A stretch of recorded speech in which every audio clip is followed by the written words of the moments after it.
Hi, this is Jared and Will from Riverside Confession, formerly Cry the Scapegoat, and we're just here to hang out with you guys and talk with you guys a little bit about what's going on right now in the band, and we have some new stuff coming up. You know, a lot of you guys have been asking about the name change and the transition that's been going on in our lives, and so we're really excited to bring to you kind of a new image and a new sound, really an acoustic rock-driven, kind of with some southern flair. Riverside Confession. And so for us, there's a lot of backstory to why we decided to change the name, but primarily I think for Jared and I, it's really just taking the last 10 years and honoring that with the ministry that we've had so far with Cry the Scapegoat, but then also recognizing that 10 years ago we formed a band, really a ministry that was dedicated to serving the Lord.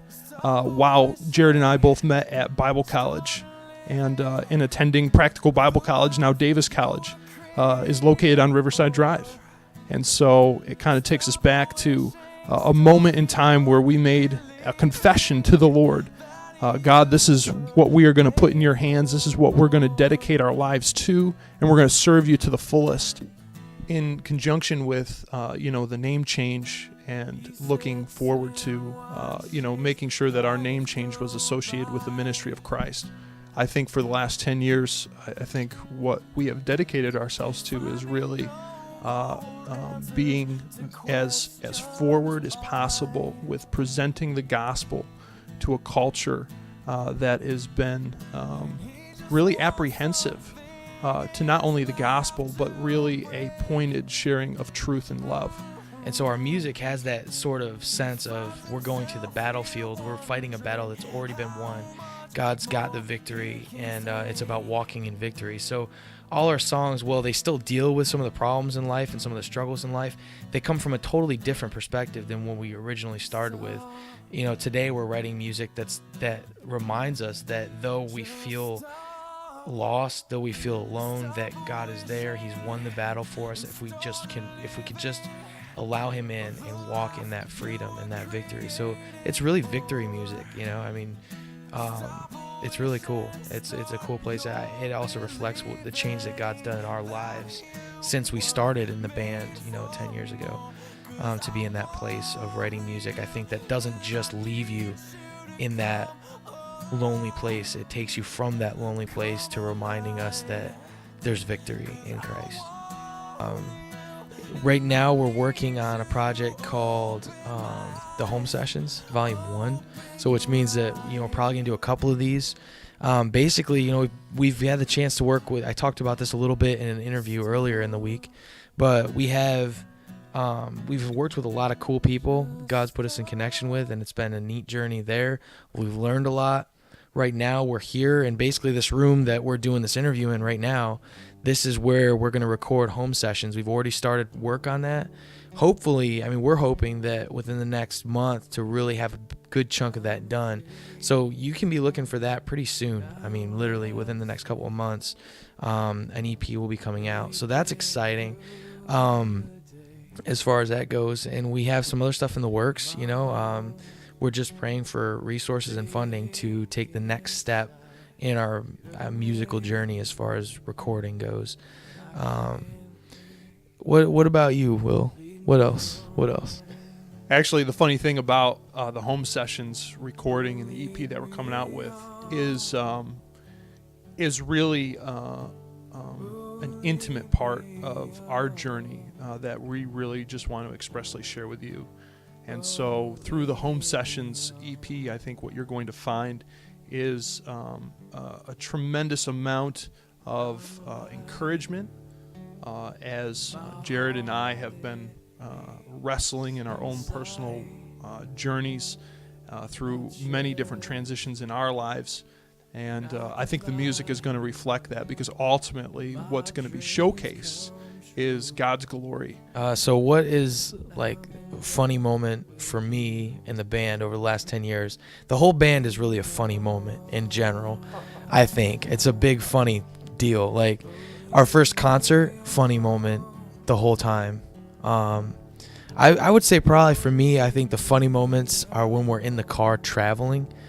and the stuff that happens within the band vehicle is it's good that not everyone's in the van. You know what I'm saying? It's just we're always laughing, we're always making jokes, and we're always being terrible to each other in the van rides. And I get busted on a lot. Like they pretend that I'm the front guy, right? So they in the interviews and stuff like that and all that. But I tell you, once it gets in the van, it's on, right? But the funny thing about the van, this is probably my all-time favorite moments that we have, are when we stop and we eat fast food. And Will always gets like a Baconator or something, or he'll get like a ton of dollar menu burgers, right? Whopper Juniors or whatever. And we'll sit down and we'll eat, and we'll all say the same thing: this was a bad life choice. So funny moment for me, serving in the band. It seems like whenever Jared rolls up in my house with a new vehicle, there's always some really unique issues with the vehicle.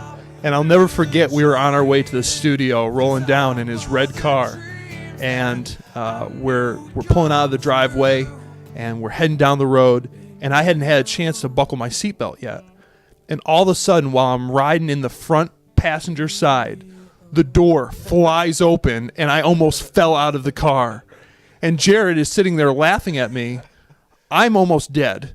And this is clearly a really bad thing that's about to happen, especially if we were headed down the highway. And I just looked at him and I said, Jared, the door just opened. And he goes, oh, yeah, Will, I forgot to tell you. You have to roll the window down, grab the handle on the outside, and lift up and shut the door in order for the latch to lock. I was like, thanks, Jared. Thanks for letting me know that. I guess probably one of the most powerful moments was one of our first shows at Davis, and that show always echoes in my mind. We put together the show and organized the staff for this thing, and so it was a lot of work that went into putting this on, and we didn't really know how many people were going to come, and we hadn't been playing as a band for very long at this point.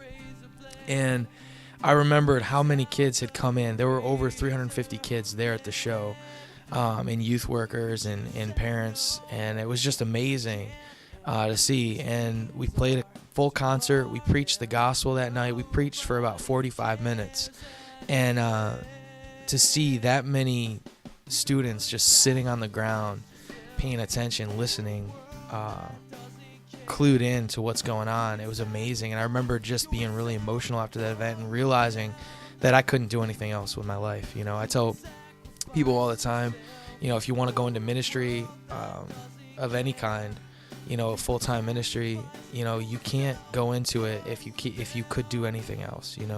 Like, if you know that you couldn't do anything else, then you belong in ministry, because it's been a journey ever since. It's been a rough road. There are times where you're like, man, was I really supposed to do this?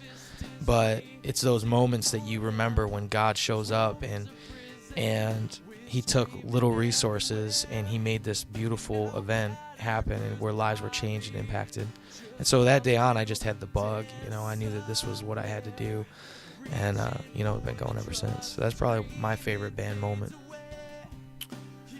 For me, for a favorite band moment, it almost seems as though it's not so much a moment as it is something that has just covered the last 10 years, and I would say that would be the relationships that we've been able to build with people in ministry, leaders across the Northeast, people who have, that we had never met.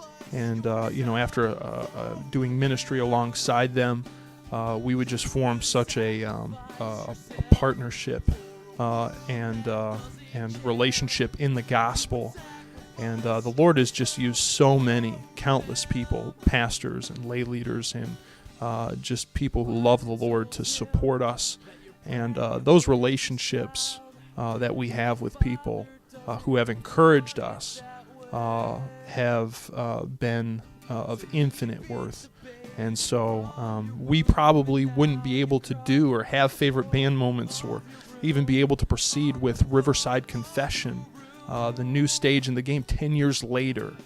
That would not even be possible if it weren't for the people that God had brought and placed in our lives who have loved us and supported us and continue to. And so this is probably a great opportunity just to say thank you for all of you who have invested in our lives, because there's just no way that we could move forward without you and your support. You can contact us at riversideconfession.com or email us at riversideconfession@gmail.com. You can also find us on Facebook at, you guessed it, Riverside Confession. Our Twitter handle is Riverside_tweet.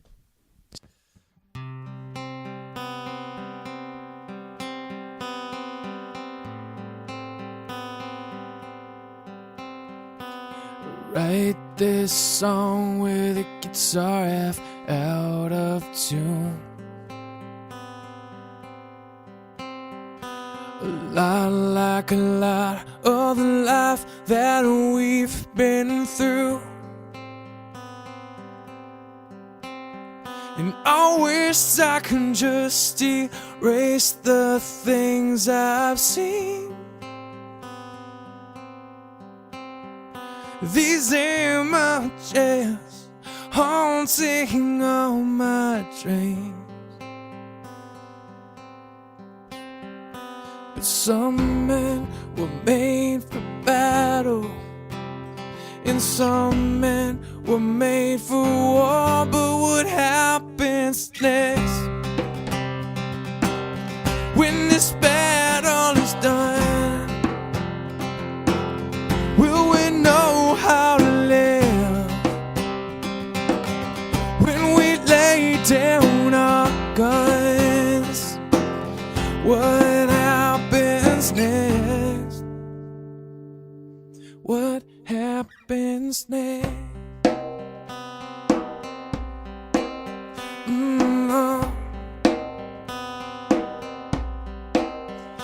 I sing this song with a voice that's bruised and scarred, with a memory that often forgets just who we are. And I wish I could wash some of this blood off my hands. And sometimes I'm afraid this is all I can understand. But some men were made for battles, and some men were made for war. But what happens next when we lay down our guns? What happens next when this battle is done? Oh, what happens next? Oh, and some men were made for battle, some men were made for war. I said some men were made for fighting, for so much more. But what happens next when this battle is done? What happens next when the battle is won? What happens next when this battle is done? Will we know how to live, how to raise our sons? What happens next? What happens next?